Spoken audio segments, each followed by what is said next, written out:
잘 주무셨습니까? 이렇게 비가 많이 오는데도 말씀을 사모하여 이 자리에 나오신 모든 분들 주님께서 필요한 은혜를 주실 줄로 믿습니다. 비가 와도 젖지 않는 옷을 waterproof라고 그렇게 얘기를 하죠. 불에 닿아도 타지 않는 옷을 fireproof라 그렇게 말하는데, 이번에 제가 여러분과 나누는 이 말씀들은 우리의 신앙이 팬데믹 프루프가 되는 그런 신앙, 다시 이러한 일이 발생한다 하더라도 굳이 팬데믹이 아니어도 우리의 외적인 신앙 활동이 끊기는 일은 얼마든지 있을 수 있습니다. 병에 걸려서 혹은 노쇠해져서, 오히려 저희 교회에도 신앙생활 열심히 하다가 나이가 들어서 기력이 약해지고 해서 신앙생활 더 이상 못하는 분도 계시고요. 또 어떤 외적인 그런 문제로 인해서 그렇게 되는 경우도 있습니다. 이러한 외적인 조건이 우리의 신앙에 장애가 되지 않는 그런 외적인 그런 구속이, 제한이 오히려 우리의 신앙을 더 살게 하는 그런 우리의 신앙이 되는 것, 교회에 매여 있는, 교회가 잘못된 것이 아닙니다. 교회에서의 활동이 필요 없다는 말이 아니고요.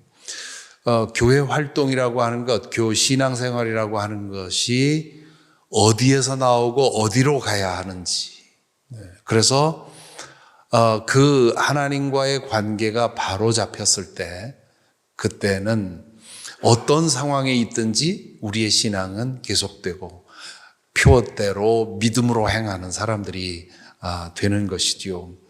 손양원 목사님이 신사참배 문제로 해서 감옥에 여러 번 가셨는데, 그 감옥에 들어가셨을 때 남긴 그 일기 중에 그런 대목이 있습니다. 고난이여 올 테면 와봐라. 내가 내 안에 담겨 있는 보화를 찾아내리라. 옛날 분들의 일기나 글을 읽으면 이런 결기가 느껴집니다. 고난 따위 아무것도 아니라는. 물론 그분들도 우리만큼이나 고난을 아파하고 우리와 똑같이 고통을 당하셨겠죠. 그럼에도 불구하고 그런 것으로 인해서 신앙이 흔들리지 않는, 오히려 신앙의 힘이 더 강해지고 더 깊어지는 그런 모습을 보게 되죠. 이 질문을 저 자신에게 대입하면 과연 내 신앙은 그럴 수 있을까?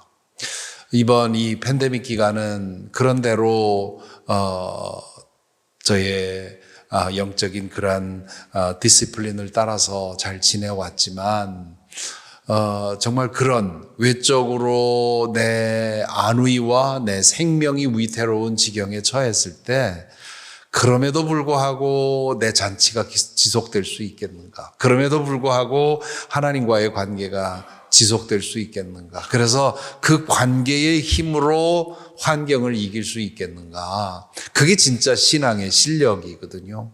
한국교회에서는 신앙의 실력이 마치 기도로 뭔가를 이뤄내고 무슨 신비로운 그런 경험을 하고, 혹은 믿음의 능력으로 부자 되고 유명해지고 하는 일마다 형통하고, 이런 걸 믿음의 실력이라고 그동안 50년 넘게 가르쳐져 왔습니다. 그 결과로 인해서 오늘날 교회가 사회적인 신망을 잃어버리고, 또 우리 많은 그리스도인들이 이번 팬데믹 기간 동안에 신앙을 잃어버린 것 아닙니까? 우리의 믿음의 실력이 잘 먹고 잘 사는 것, 만사형통하는 것, 신비로운 현상을 보는 것, 그런 것에 있는 것이 아니라고 하는, 고난 안에서 우리 믿음의 실력이 드러난다고 하는 것을 우리는 기억해야 될 것입니다. 저는 이쯤 되니까 어떤 사람 앞에서도 꿀리지 않습니다. 저보다 공부 잘한 사람 앞에서도 꿀리지 않고요. 혹은 저보다 더 유명한 사람 앞에서도 꿀리지 않고 어떤 그 사람 앞에서도 꿀리지 않습니다. 뭐 대단한 그런 그 신비의 역사로 사람들 끌어모으는 그런 목회자도 전혀 꿀리지 않고요. 딱 꿀리는 사람 하나 있습니다. 저보다 다 더 많은 고난을 당한 사람들. 나와는 비교할 수 없는 그런 고난을 거친 사람 앞에서는 꿀립니다. 나는 알지 못하는 신앙의 비밀을 저 사람은 알고 있으리라고 하는 그런 생각 때문에 꿀리지요. 믿음의 실력이 그런 겁니다. 그래서 이번 기간 동안에 저는 여러분과 함께 이 요한복음의 이야기를 읽어가면서 이 팬데믹 프루프의 그런 신앙이 어떤 신앙인가를 이제 생각해 보고 있는데요. 오늘은 두 번째로 니고데모의 이야기를 택했습니다. 오늘 또 말씀을 한 구절 한 절 읽어가면서 드리겠는데요. 1절에 보면 바리새인 중에 니고데모라 하는 사람이 있으니 그는 유대인의 지도자라, 그렇게 되어 있습니다. 자, 여기 니고데모라고 하는 사람을 소개하는 두 가지의 말이 있습니다. 첫째는 바리새인이라는 말입니다. 이 바리새파라는 이거는 유대인들의 평신도 운동입니다. 예수님 당시에 복음서에 보면 사두개파가 있고 바리새파가 있죠. 우리 목사님 통해서 뭐 잘 배우셨겠지만 사두개파는 제사장들의 이익 단체라 할 수 있고요. 이 바리새파는 유대인 평신도 운동입니다. 이 바리새라는 말은 구분하다, 분리하다라는 데서 왔는데 왜 이렇게 이름을 지었느냐 하면 하나님께서 우리 유다 백성을 다시 회복시키실 때 유다가 587년에 이제 바벨론에 의해서 멸망한 후에 수세기 동안 독립을 하지 못하고 이 나라 저 나라에 휘둘리며 살았죠. 그래서 이 유다 백성들은 하나님께서 이스라엘 왕국을 다시 회복할 날을 간절히 기다렸습니다. 그런데 그 회복의 역사는 율법을 철저히 지켜서 거룩한 사람으로 남아있는 그 남은 자들을 통해서 회복시키실 것이라고 믿었죠. 그래서 그들은 율법을 철저히 지키고 부정한 것으로부터 자신들을 철저히 구분해서 거룩한 자로 남아있으므로 하나님께서 마지막에 일을 행하실 때 자신들이 사용되기를 원했던 거죠. 그래서 이 사람들은 복음서에 보면 바리새파 사람들에 대해서 부정적으로 많이 나오죠. 예수님께서 바리새파 사람들을 많이 자주 비판을 하시지 않았습니까? 마태복음 23장에 보면 바리새파 사람들에 대한 아주 신랄한 비판의 말씀이 나옵니다. 그래서 우리는 바리새파 하면 뭔가 위선적이고 형식적인 사람들 그렇게 생각하는데 사실은 그런 사람들도 있었지만 바리새파가 처음 시작된 그 기원, 그리고 예수님 당시에 바리새파 사람들 가운데 아주 신실한 사람들도 있었습니다. 우리가 잘 아는 바리새파 중에 이렇게 형식주의, 위선 이런 거에 빠지지 않고 진실하게 살았던 사람, 우리 잘 알고 있는 사람이 있죠. 바울 사도가 그 사람입니다. 바울 사도는 예수님에게 그런 형식주의, 위선주의로 비판받을 만한 그런 사람이 아니었습니다. 빌립보서 3장 8절에 보면 나는 바리새파 사람으로서 율법에 흠이 없는 사람이라고, 흠이 없었던 사람이라고 얘기를 합니다. 율법의 규정으로 나를 샅샅이 뒤져보면 하나도 걸릴 게 없었던 사람이라는 거죠. 그 정도로 신실하게, 성실하게 살았던 겁니다. 아마 이 니고데모도 그런 사람이었을 겁니다. 자, 두 번째는 유대인의 지도자라 그렇게 되어 있습니다. 이 유대인의 지도자라는 말은 당시에 로마 제국에서 유대인들에게 자치할 수 있는 의회를 인정을 했습니다. 그것이 산헤드린이라고 하는 의회 그 이름으로 불렸는데요. 입법, 사법, 행정 모든 것을 가지고 있었던 아주 막강한 그 집단이지요. 70명으로 구성되어 있었고 그 산헤드린 의장은 대제사장이 했습니다. 이 산헤드린 의원들은 주로 유대 귀족들 가운데서 선출이 되었습니다. 그리고 그들은 평생직이었기 때문에 이 산헤드린 의원이라면 오늘날 세네터 정도는 비교도 안 될 정도로 막강한 권력을 가지고 있었죠. 그러니까 이 니고데모는 바리새파 사람이었고 유대인의 지도자였다는 말은 대단한 사람이었다는 말입니다. 그 출신도 귀족 출신이었을 것이고 신앙적으로도 존경받았고 흠이 없는 사람이었고 또한 권력도 가지고 있었고 부자였고 뭐 세상적으로 부족할 것이 없는 그런 사람이었죠. 그런데 2절에 보면 그가 밤에 예수께 와서 이르되 그렇게 말했습니다. 당시에 지금 말씀한 것처럼 니고데모가 어떤 사람인지 잠시 말씀을 드렸는데 니고데모에 비하면 예수님은 당시 갈릴리를 이제 막 갈릴리에서 사역을 시작한 무명의 아무런 크리덴셜이 없는 그런 무명의 전도자였습니다. 말하자면 예수님은 노바디인 셈이었고 이 니고데모는 썸바디였죠. 유대 사회에서 가장 낮은 자리, 가장 변두리에 있던 분이 예수님이고 니고데모는 가장 중심의 자리, 가장 높은 자리에 있었던 거지요. 그가 밤에 예수께 찾아왔다. 그렇게 되어 있습니다. 이 요한복음을 읽다 보면 이 시간에 대한 언급이 나와 있을 때가 있습니다. 그 시간에 대한 언급이 매우 중요해요. 그 상황을 이해하는데 상당한 그 중요한 클루를 가지고 있는데 니고데모가 밤에 예수께 찾아왔다 하는 말에는 두 가지 의미가 있습니다. 첫째는 다른 사람들의 눈에 띄지 않게 왔다는 거죠. 자신의 체면 때문에 예수님이 니고데모에게 찾아가서 그 영적인 그런 질문을 한다면 이게 말이 되는데 반대로 니고데모가 예수님에게 찾아왔다. 그것도 예루살렘 중심에 사는 그 당시 유대 사회의 탑에 있던 사람이 아무도 모르게 예수님에게 찾아와서 질문을 했다는 거죠. 그러니까 그런 의미도 있는데 또 다른 의미는 지금 니고데모의 내면의 상태, 그의 영혼의 상태가 어둠의 상태였다는 뜻입니다. 그의 그 많은 율법 지식, 제사, 선행 이 모든 것에도 불구하고 그의 영혼이 어둠에 둘려 있었던 것이고 그래서 그가 예수님을 찾아오지 않으면 안 될 만큼 내면의 갈증이 심했다는 겁니다.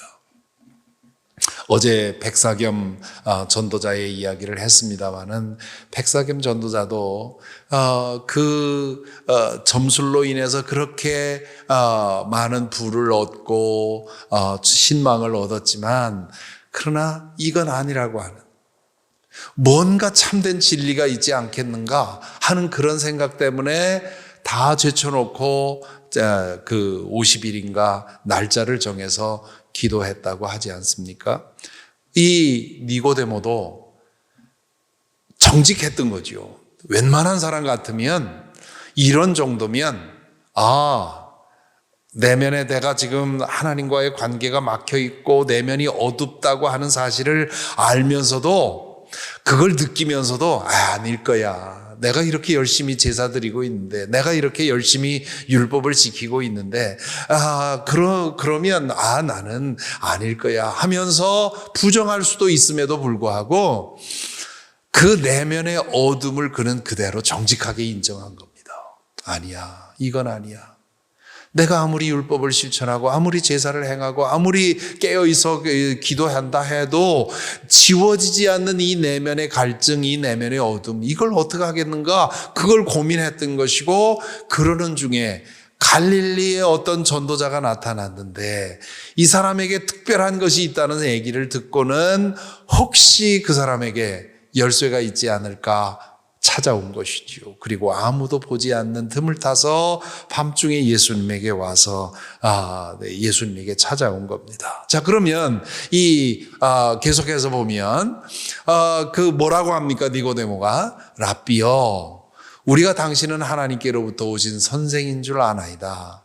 하나님이 함께 하시지 않으면 당신이 행하시는 표적을 아무도 행할 수 없습니다.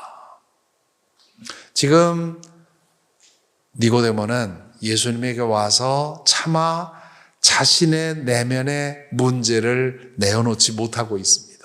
그러면서 다른 얘기를 하고 있는 거지요. 예수님을 높이면서 자기가 정작 하고 싶은 말을 하지 못하는 겁니다.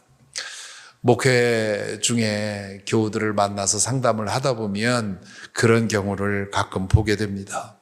목사에게 정말 내놓고 함께 기도 받고 싶은 그런 문제가 있음에도 불구하고 체면 때문에 혹은 여러 가지 이유 때문에 내놓지 못하고 그런 문제 때문에 찾아왔음에도 불구하고 빙글빙글 딴 얘기만 하다 가는 그런 경우가 있지요. 그런 경우에 그분이 속마음을 내어놓을 수 있도록 그렇게 기다려주고 환경을 만드는 것, 그것이 목회 과정에서 꽤 어려운 일 중에 하나입니다. 이 니고데모가 예수님을 찾아왔지만 그러나 자신의 정작 문제를 내놓을 수 없었던 거죠. 그러자 3절에 예수님께서 대답하시지요. 같이 읽어볼까요? 예수께서 대답하여 이르시되 진실로 진실로 내게 이르노니 사람이 거듭나지 아니하면 하나님 나라를 볼 수 없느니라. 단도직입이라는 말이 있죠. 예수님이 지금 이 니고데모가 당신을 찾아온 그 의미를, 그 이유를 꿰뚫어 보셨습니다. 그래서 그 니고데모의 문제를 직접 들어가지요. 지금 이 3절 말씀을 통해서 예수님이 하고 싶은 말씀은 이런 겁니다. 나는 당신이 나를 찾아온 이유를 알고 있어. 하나님 나라를 보고 싶으나 볼 수 없어서 그 길을 알기 위해서 온 것이 아니요, 그러기 위해서는 거듭나야 하오. 그렇게 얘기를 합니다. 자, 여기서 주목해야 할 두 가지 표현이 있습니다. 첫째는 하나님 나라를 본다 하는 표현입니다. 하나님 나라를 본다는 말이 무슨 뜻인가? 이 말씀의 의미를 이어지는 대화를 보면 여러 가지 다른 말로 표현을 합니다. 5절에 보면 물과 성령으로 거듭나지 아니하면 하나님 나라에 들어갈 수 없다, 그렇게 말하고요. 여기서는 볼 수 없다, 그렇게 얘기를 하고 들어갈 수 없다 5절에서 얘기를 하고요. 15절에 보면 영생을 얻는다, 그렇게 또 표현을 합니다. 이는 그를 믿는 자마다 영생을 얻게 하려는 것이다. 그리고 17절에 보면 또 구원을 얻는다, 그렇게 얘기를 합니다. 자, 지금 하나님 나라를 본다, 하나님 나라에 들어간다, 영생을 얻는다, 구원을 얻는다. 구원이라고 하는 것에 대해서 이렇게 여러 가지 표현을 사용을 하고 있죠. 우리가 보통 구원받는다는 것을 우리는 죽고 나서 천당 가는 것으로 생각을 합니다. 그래서 옛날에 전도하는 분들이 예수 천당, 불신 지옥 이렇게 외치고 다녔죠.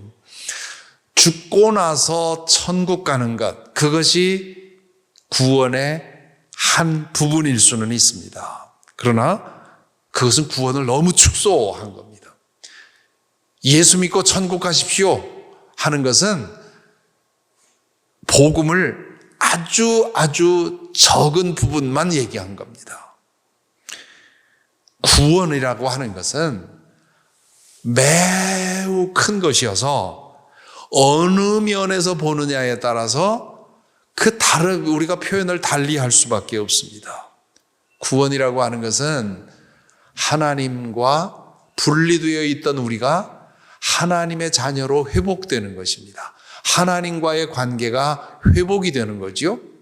하나님과의 관계가 회복되는 것을 하나님 나라를 본다 그렇게 얘기도 하고 하나님 나라에 들어간다 그렇게 얘기를 합니다. 하나님 나라는 천국은 우리 이 지상과 상관없는 어느 먼 그런 우주 공간에 있는 것이 아니라 차원이 다릅니다. 그래서 저는 하나님 나라라는 말을 할 때 하나님의 차원 그렇게 표현을 바꿉니다. 차원이라는 말이 요즘 과학 시대에 많이 사용이 되는데요. 1차원은 선이지요. 선이 1차원이고 2차원은 평면이고 3차원은 이런 공간 아닙니까? 그런 그 차원이 다르다고. 제가 화장실에 가만히 앉아 있는데 거기에 조그만 개미가 지나갑니다. 그래서 개미가 이렇게 지나가길래 제 발을 뻗어서 개미 앞을 막았습니다. 그랬더니 개미가 어디로 갈까 우왕좌왕 하다가 다시 돌아갑니다. 그 개미가 제가 발로 그 개미 앞을 막았을 때 개미에게는 지금 어떤 일이 일어났다고 개미는 느낄까? 개미는 입체적인 존재이지만 그러나 평면적인 그런 차원밖에는 알지 못하지요. 그러니까 지금 아무것도 없어서 가고 있는데 갑자기 앞에 거대한 장애물이 나타난 거죠. 이게 뭘까? 어떻게 넘어보려고 하는데 넘을 방법이 없으니까 돌아가는 거 아닙니까? 3차원인 저의 입장에서 볼 때 그것은 발을 옮긴 것일 뿐인데 2차원인 개미의 입장에서 볼 때는 이건 어마어마한 이해할 수 없는 사건이 일어난 것이지요. 우리는 지금 3차원 공간 안에 살고 있지 않습니까? 3차원, 우리가 2차원이 있고 3차원이 있다는 말은 4차원도 있고 5차원도 있다는 뜻이지요. 우리가 보통 어떤 사람이 뭔가 종잡을 수 없고 이상한 말과 행동을 하면 저 사람 4차원이다 그러지 않습니까? 그게 이제 우리가 생각하는 차원에 관한 인식이지요. 현대 물리학자들은 11차원까지 발견했다고 합니다. 어떻게 그걸 발견하고 11차원이 어떤 건지 전 전혀 이해를 못합니다. 워낙 그런 쪽으로 문외한이어서. 그러나 물리학자들이 11차원까지 발견했다는 거죠. 그렇다면 하나님의 차원, 슈퍼 디멘션, 디바인 디멘션이 있을 거라는 거죠. 바울 사도가 내가 3층 천까지 가보았다. 이 환상 속에서 고린도 후서에서 그런 얘기하지 않습니까? 내가 3층 천에 갔다 왔다. 당시에 유대인들은 하늘이 그 7층으로 되어 있다고 그렇게 믿었기 때문에 그 환상 속에서 뭔가 놀라운 것을 보았는데 그것을 바울 사도는 3층까지 갔다고 본 것이죠. 하나님의 차원을 보고 돌아온 것입니다. 어제 말씀드린 대로 우리의 영적 차원을 영적 체험을 통해서 보는 것이 그게 하나님의 차원입니다. 그게 하나님의 그 세계지요. 그 하나님의 세계는 우리의 이 3차원의 공간과 1차원의 시간을 넘어서는 거기 때문에 어떻게 설명할 수가 없습니다. 그러한 차원이 있다고 하는 것. 하나님과 우리가 화해가 되어서 하나님의 자녀로 회복이 되고 하나님의 사랑 속에서 하나님과의 관계 속에서 살아갈 때 우리에게 열리는 것이 이 하나님의 차원입니다. 하나님의 나라지요. 하나님의 그 신비로운 세상이 우리에게 열리는 겁니다. 그것이 어떤 사람에게는 놀라운 방법으로 열리고 더 많은 사람들에게는 믿음을 통해서 어제 말씀한 대로 이런저런 사소해 보이는 그런 체험을 통해서 하나님의 차원이 여전히 우리 속에 역사하고 있다고 하는 것을 알게 하는 거지요. 여러분, 우리는 지금 1차원 시간과 3차원 공간 안에 살고 있지만 하나님의 차원이 우리 가운데 있습니다. 믿습니까? 하나님의 나라가 어디에 있느냐 물어봤을 때 예수님께서 하나님 나라는 여기 있다 저기 있다 하는 것이 아니라 너희 가운데 있다 그렇게 말씀을 하셨지요. 그 너희 가운데라는 말을 너희 안에라고 번역할 수도 있고 너희 가운데라고도 번역할 수 있어요. 그래서 하나님의 나라를 찾기 위해서 멀리 우주선을 타고 가야 되는 것이 아니라 지금 이곳에서 우리의 마음의 눈을 열면 그 하나님 나라를 볼 수 있는 겁니다. 이 예수님께서 이 니고데모에게 하신 말씀이 바로 그런 말씀이지요.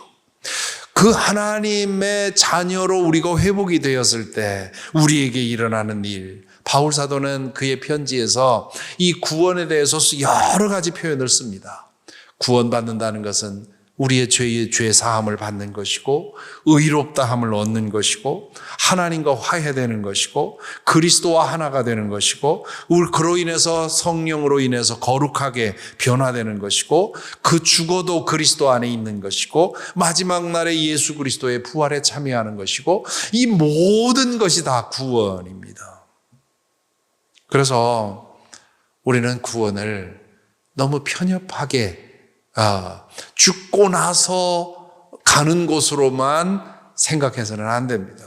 예수 믿는다는 것은 구원을 향한 천당 티켓을 손에 들고 이 땅에서 이를 악물고 사는 것이 아니라 여기서부터 육신 가운데 살아가면서 하나님 나라를 경험하며 살아가는 것이지요. 그것을 더 진하게, 더 친밀하게, 더 자주 보고 살기 위해서 우리는 이렇게 예배도 드리고 묵상도 하고 말씀 읽고 묵상도 하고 그렇게 하는 거지요. 그러다 보면 때로는 우리가 부정할 수 없는 강력한 그런 경험도 하게 되는 거지요. 저는 기독교 역사에 일어난 그런 여러 가지 하나님 체험 중에 토마스 아퀴나스의 하나님 체험이 가장 강력한 것이었다 그렇게 생각을 합니다. 물론 블레즈 파스칼의 체험도 불의 체험도 유명하지요. 파스칼이 어느 날 밤에 한 2시간 정도 온몸이 뜨거워지는 그런 불의 체험을 하게 됩니다. 그리고는 그 체험이 너무도 신비롭지만 또한 누구에게도 말할 수 없는 그런 것이어서 양피지의 그 체험을 기록해서 자기 외투 안감에 그 양피지를 꿰매놓고 살았습니다. 아무도 몰랐어요. 죽고 나서 그의 유품을 정리하는 중에 그의 외투 안감에 꿰매져 있던 그 양피지를 발견을 한 겁니다. 그래서 파스칼이 어마어마한 하나님 체험을 했다는 것을 나중에 알게 되고 파스칼의 빵세에 보면 이제 나중에 그걸 편집해서 넣게 되었죠. 토마스 아퀴나스는 기독교 역사의 최고의 그 신학자로 존경받는 분입니다. 그분의 신학대전이라고 하는 책은 지금도 누구도 뛰어넘지 못하는 신학대작이라고 얘기를 합니다. 그런데 이 토마스 아퀴나스가 이 신학대전을 10권으로 이제 한 권씩 이제 하나님에 대해서 천국에 대해서 이렇게 쭉 쓰려고 계획을 하고는 5권을 맞춰갈 즈음에 예배 시간에 하나님 나라를 봅니다. 그냥 내가 구한 것도 아닌데 예배 중에 미사 중에 그 하나님 나라가 그에게 보여진 거예요. 그걸 보고는 토마스 아퀴나스가 더 이상 그 책을 쓰지 않은 겁니다. 제발 완성하라고 주변 사람들이 토마스 아퀴나스에게 그렇게 얘기를 했는데도 못하겠다는 거예요. 왜 못하겠느냐? 나에게 드러난 그 하나님 나라를 보고 나니까 내가 그동안 쓴 모든 글들은 다 지푸라기 와갔다. 그 전에는, 그 체험하기 전에는 하나님 나라에서 대해서 내가 뭔가 안다 생각해서 그동안 글을 써왔는데 완성할 용기가 없다. 그래서 그가 철피를 한 겁니다. 그래서 신학대전 그 위대한 작품이 미완성으로 남아있어요. 신학대전이 토마스 아퀴나스의 영적 체험으로 인해서 미완성으로 남아있다는 것, 이것만큼 하나님 나라에 대한 분명한 증거는 없다. 저는 그렇게 믿습니다. 그렇게 특별한 사람들에게 가끔 놀라운 모습으로 드러나는 것이 하나님의 나라인데요. 그 하나님의 나라를 우리는 이런 예배를 통해 매일매일의 말씀 묵상을 통해 기도를 통해 경험할 수 있습니다. 그 하나님 체험이 여러분에게 더 진해지고 더 자주 일어나게 되기를 간절히 바랍니다.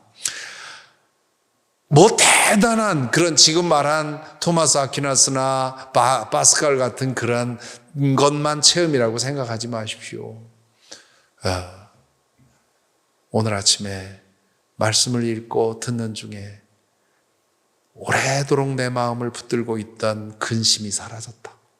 혹은 의심이, 뭔가 풀리지 않던 의심이 해결이 되었다. 그것도 체험입니다. 저희 교회에 이미 수년 전에 세상 떠나신 분인데요. 그분은 보스턴에서 공부를 하면서 보스턴에 있는 하버드, 보스턴 유니버시티 등 그 대단한 신학대학에서 가르치고 공부하는 학자들이랑 같이 성서 연구를 하면서 신앙생활을 하신 분이에요. 이분은 화학자인데 아주 탁월한 과학자인데요. 그런데 이분이 은퇴를 하고 워싱턴에 오셔서 우리 교회에 나오셨습니다. 그런데 이분이 이제 처음 등록하셔서 신방을 갔더니 그분이 저에게 아주 블런트하게 하시는 말씀이, 목사님, 저는 성찬을 믿지 않습니다. 그런 초월적인 거 믿지 않습니다. 그러니 앞으로 성찬을 받으러 나갈 때 저는 안 나갈 겁니다. 그러니 당황하지 마십시오. 난 세례도 받고 다 했고 지금 50년 넘게 신앙생활을 해오고 있는데 성찬 전 믿지 못해서 참여 안 합니다. 이 과학자들이 이렇게 정직해요. 정직하기 때문에 그분들이 또 넘어가면 확실하게 넘어갑니다. 근데 이분이 그 신앙생활 하는 몇 년 하는 중에 어느 날부터 성찬에 나오셔요. 그래서 나중에 그 말씀을 기억하고 있었길래 여쭤봤습니다. 아니 어떻게 성찬에 참여하게 됐습니까? 그랬더니 좀 전에 제가 차원에 대해서 말씀드리지 않았습니까?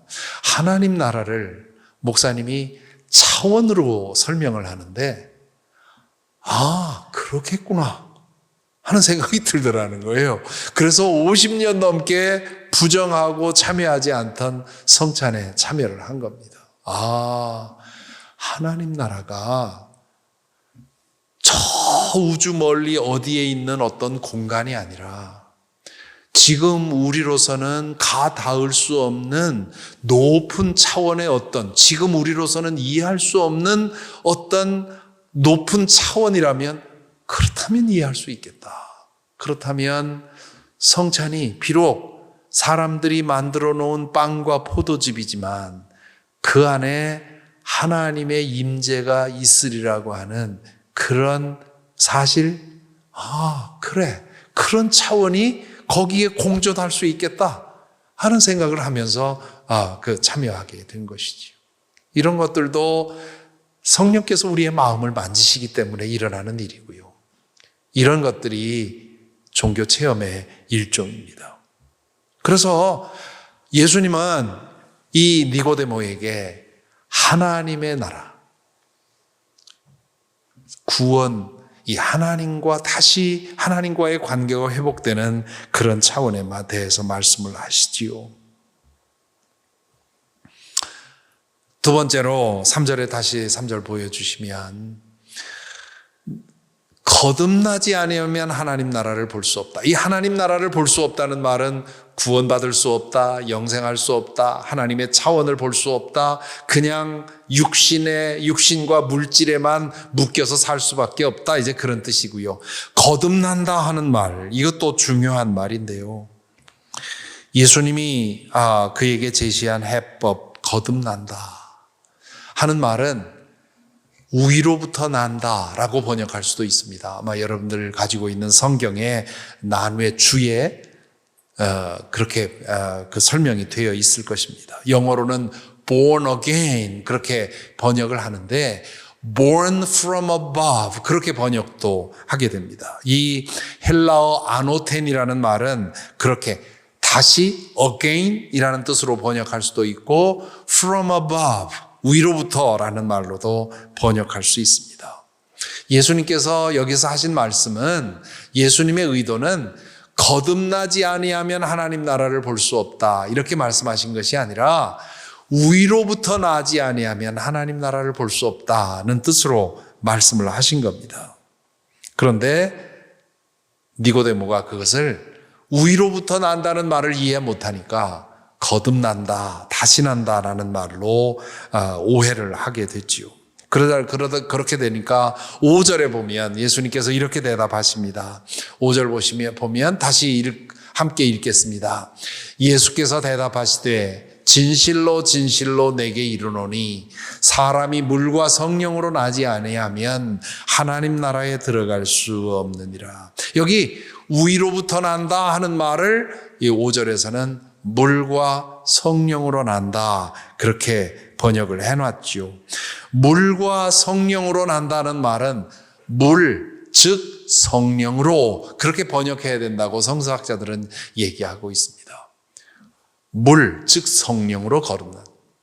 나중에 7장에 가보면 예수님께서 나에게 와서 물을 마셔라 그러면 너희 안에서 생수가 강물처럼 흐르리라 그렇게 얘기를 했는데 그것이 바로 성령을 가리키는 말씀이다 그렇게 얘기를 했죠. 즉 성령으로 거듭나지 않으면 성령으로 새로 나지 않으면 그러면 하나님 나라를 들어갈 수 없다 그런 얘기입니다. 자, 우이라는 말과 성령이라는 말 그것은 하나님의 차원, 하나님의 나라라는 말로 번역할 수 있습니다. 위로부터 난다, 거듭난다는 말은 무슨 뜻이냐? 하나님 나라에 접속이 되는 걸 말합니다. 하나님의 차원에 열리는 것을 말합니다. 하나님 안에 사는 것이고 하나님의 자녀가 되는 것이지요. 그러면 어떻게 이 나라에 접속이 되어서 하늘로부터 날 수 있는가? 13절부터 보시면 13절 좀 보여주십시오. 하늘에서 내려온 자 곧 인자 외에는 하늘에 올라간 자가 없느니라. 14절 모세가 광야에서 뱀을 든 것 같이 인자도 들려야 하리니 15절 이는 그를 믿는 자마다 영생을 얻게 하려 하심이라. 어떻게 하나님의 차원에 접속될 수 있습니까? 어떻게 하나님 나라에 들어갈 수 있습니까? 어떻게 하나님과 다시 화해가 되고 다시 연결이 될 수 있습니까? 예수 그리스도를 주님으로 영접하는 것을 통해서 이루어질 수 있습니다. 예수 그리스도의 십자가는 하나님에게로 연결되는 통로라고 할 수 있습니다. 예수님을 통해서 하나님에게 다시 접속이 되고 그분 안에 살아가는 것, 그것이 거듭나는 것이고 위로부터 나는 것이고 성령으로 나는 것입니다. 그렇게 살아가는 것이 믿음의 삶이지요. 흔히들 그런 얘기를 합니다. 이 세상엔 두 종류의 사람이 있다. 하나는 두 번 태어나서 한 번만 죽는 사람이 있고 하나는 한 번 태어나서 두 번 죽는 사람이 있다. 두 번 태어나서 한 번 죽는 사람은 어떤 사람입니까? 아래로부터 한 번 태어나고 위로부터 태어나서 그 사람은 육신적으로 죽는 것이 한 번의 죽음뿐입니다. 반면에 아래로부터 태어나는 것이 전부인 사람, 그 사람은 육신적으로 죽을 뿐만 아니라 영원한 죽음을 죽게 될 거라는 거죠. 그것은 영원한 우리의 운명만이 아니라 이 땅에서의 우리의 삶의 질도 바꿉니다. 어제 말씀드린 것처럼 이 땅에서 우리의 삶의 환경이 어떻게 변화되든 상관없이 잔치의 삶을 살아가면서 이 세상을 잔치로 변화시킬 수 있는 힘이 바로 우리에게 있는 것이지요. 그것이 구원받은 사람들이 이 세상을 사는 법입니다. 여러분에게는 이 위로부터의 남이 있었습니까? 예수 그리스도를 주님으로 영접하고 그분을 통해 하나님과 다시 연결되었습니까? 하나님의 사랑 안에서 나는 죽고 내 안에 계신 예수 그리스도가 나의 주인이 되어서 살아가는 내 삶의 주권이 나로부터 예수님에게로 옮겨졌습니까? 이 질문은 교회에 얼마나 자주 나오고 있습니까? 성경을 얼마나 많이 알고 있습니까? 신앙생활을 한 횟수가 얼마나 됩니까? 직분이 무슨 직분을 가지고 있습니까? 교회에서 무슨 일을 하고 있습니까? 무엇으로 섬기고 있습니까? 이런 질문이 아닙니다. 그렇게 질문하면 우리의 믿음은 쉽게 넘어질 수 있습니다. 이런 활동이 나쁘다는 뜻이 아닙니다. 매우 교회를 위한 헌신이라고 하는 것은 너무도 귀합니다. 아마 우리 권 목사님도 그럴 텐데요. 우리 연합감리교회는 연말이 되면 새로운 직분의 사람들을 공천하지 않습니까? 집사, 권사, 장로 그거 말고 무슨 예배 사역, 무슨 선교 사역 등등 이 사역을 맡을 분들 혹은 속장, 인도자 이런 직분의 사람들을 세워야 되는데 그 공천을 하고 이런 직분에 공천이 되었는데 받아 주십시오 하고 의사를 물어보면 많은 분들이 사양을 합니다. 우리 교회는 산타클라라는 어떤지 모르는데 제가 속한 교회는 교우들이 나서서 내가 하겠습니다 하는 분위기보다는 저는 그냥 섬기겠습니다. 나서지 않겠습니다. 이런 분들이 너무 많아요. 그래가지고 연말이 되면 얼마나 힘든지 모릅니다. 설득해야 되고 맡겨야 되고 또 안 된다고 하면 정 안 된다고 하면 다른 분을 찾아야 하고 어떤 일이 맡겨졌을 때 제가 하겠습니다 하고 받아들이는 분들 업어주고 싶고요. 그렇게 목회라는 게 거절당하는 거거든요. 목사는 거절당해도 괜찮다고 생각하는데요. 아닙니다. 거절당할 때마다 상처받습니다. 연말이 되고 연초가 되면 얼마나 힘든지 모릅니다. 지쳐요. 그냥 계속 거절당하는 것 때문에. 그러다가 어느 분이 제가 받지요. 섬기지요. 하면 얼마나 감사한지 몰라요. 얼마나. 우리 산타클라라 교우들께서는 그렇게 공천이 되면 감사하게 받는 그런 교회가 되기를 바랍니다. 대답이 시원찮네요. 찔리는 분도 계실 거예요. 지난 연말에 내가 사양했는데, 사양할 이유가 있죠. 그리고 사양하는 태도가 더 좋습니다. 교회는 그저 나서서 내가 하겠다, 다투고 이러는 분위기가 좋지 않습니다. 왜냐하면 그러는 경우는 대부분 자기 의를 위해서 하는 것이기 때문에 그래요. 이 니고데모의 문제가 뭐였습니까? 그의 그 많은 신앙 행위가 그의 의를 쌓아 올리는 일이 되었기 때문에 그래요. 교회 안에서 제일 위험한 사람이 누군지 아십니까? 제일 열심히 일하는 사람이에요. 왜 위험하냐? 자기 의에 빠지기가 너무너무 쉽습니다. 자기 의에 빠지면 그게 왜 위험하냐? 본인의 신앙에 치명적이에요. 그리고 심하면 교회를 어렵게 할 수도 있고 많은 사람에게 상처를 줄 수 있습니다. 교회 안에서 제일 위험한 사람은 가장 기도 열심히 하는 사람과 가장 열심히 일하는 사람이라고 하는 이 아이러니. 교회 생활 몇 년 오래 해보신 분들은 다 공감하실 거예요. 물론 기도 제일 열심히 하는 분이 가장 겸손하고 가장 신실한 경우도 있어요.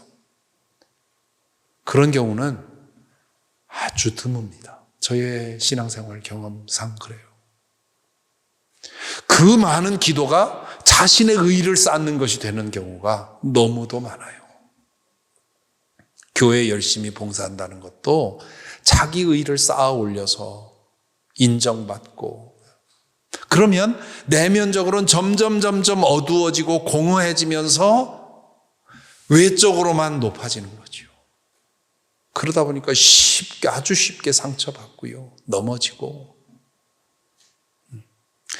교회에서 열심히 봉사하는 것이 속에서 우러나오는 그런 기쁨과 신령한 기쁨으로 하고 행하고, 그렇기 때문에 그것에 대해서 아무도 알아주지 않아도 I am okay, 그런 자유함이 신앙인들에게 있어야 되는데, 자기 의의를 가지고 일하는 사람들은 그렇게 됩니다. 우리 교회에 아주 물리학자로서 반도체 개발하는 그 연구에 혁혁한 공을 세우신 분이 계세요. 그분이 저희 워싱턴 지역에서 아주 명망 있는 분이었는데, 그분이 교회 안에서 권사까지 됐는데 장로 되는 일에 계속 안 되는 겁니다. 투표에. 그러니까 한 번은 이번에 꼭 될 줄 알았는데 안 되니까 이분이 교회를 안 나오기 시작을 했어요.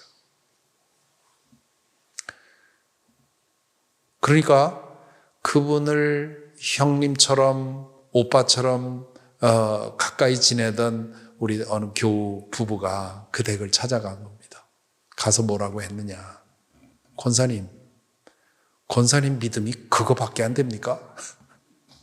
쏘아 붙였대요.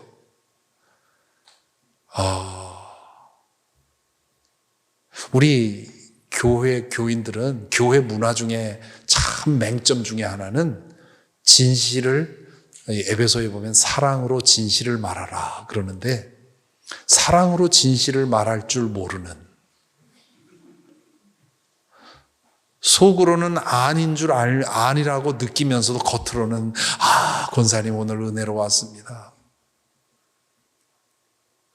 저희 교회 교인 중에 회심한 지 얼마 안 되는 아주 강직한 그런 분이 계신데, 그분이 계속 신앙생활, 교회생활 하는데 나를 가장 어렵게 하는 게 그거라는 거예요. 왜 사람들이 정직하지 못한지 모르겠다고. 바깥에 와서는 딴 얘기하고 그 사람 앞에서는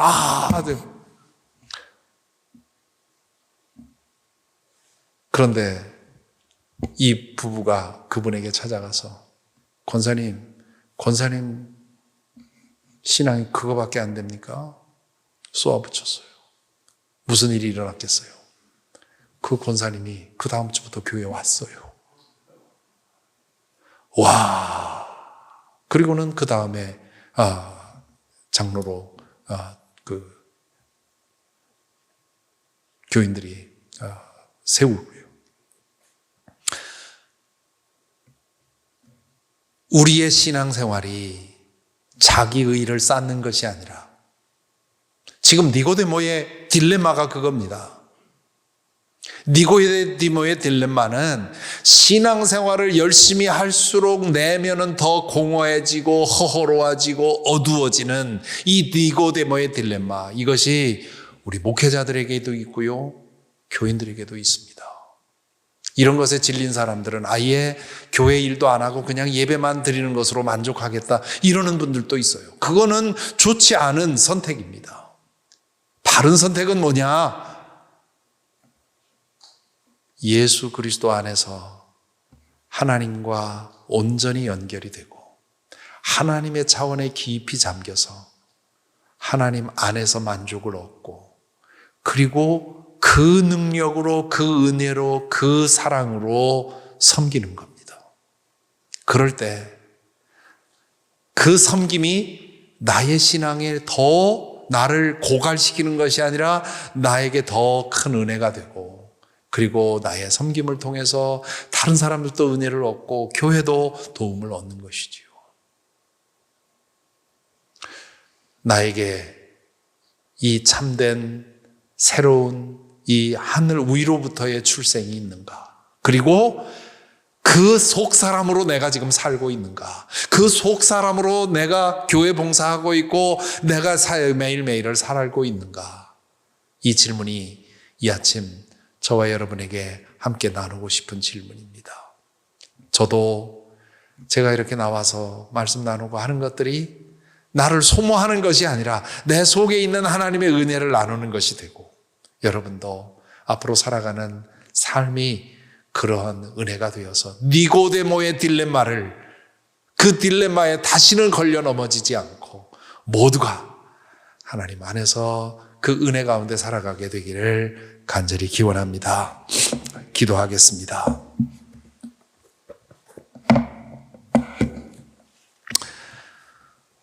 이 시간 잠시 기도하십시다. 묵상 가운데 여러분의 내면에 어둠이 혹시 있는지, 내면에 구멍은 없는지, 그동안 봉사해 왔다면 왜, 무슨 힘으로 봉사해 왔는지, 그동안 물러서 있었다면 무엇 때문에 왜 그랬는지,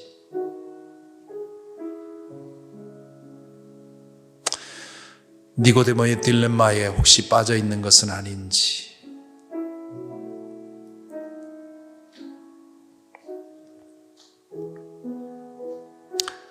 이 시간 우리를 위로부터 날 수 있도록 주님 알게 하시고 믿게 하시고 주님 안에 머물게 하심을 감사합니다. 기도하면서 주님과의 이 관계 안에서 내가 참된 만족과 기쁨을 얻어 그 능력으로 섬기고 살아가게 하옵소서. 나의 모든 헌신과 나의 모든 신앙이 바로 그것에서 흘러나오게 하시고 그것을 향하게 하옵소서. 기도할 수 있기를 바랍니다. 혹시 여러분 가운데 아직 몸은 이 자리에 나와 있지만 니고데모처럼 아직 마음에 어두움을 갖고 뭔가 해결은 돼야 되는데 전도자 백사겸 선생처럼 참된 진리는 무엇일까? 나의 내 인생의 문제를 해결할 참되고 영원한 진리가 무엇일까? 찾는 분이 있습니까?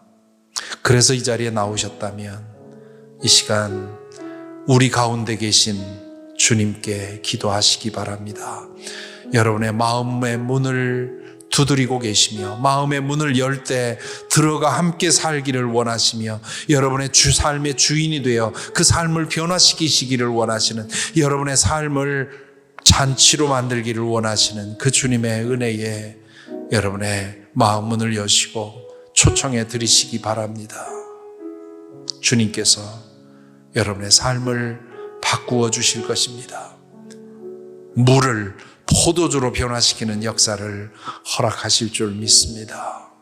이미 그런 믿음을 가지고 살아오셨다면 주님, 내가 나를 고갈시키고 사람들에게 상처 주는 자기 의를 쌓는 삶이 아니라 하나님의 그 사랑을 나누고 섬기는 그런 삶을 살게 하옵소서. 기도했으면 좋겠습니다. 이 시간 여러분 각자에 맞는 기도를 잠시 드리겠습니다. 사랑의 아버지 하나님, 감사합니다. 주님 주시는 말씀 전했습니다.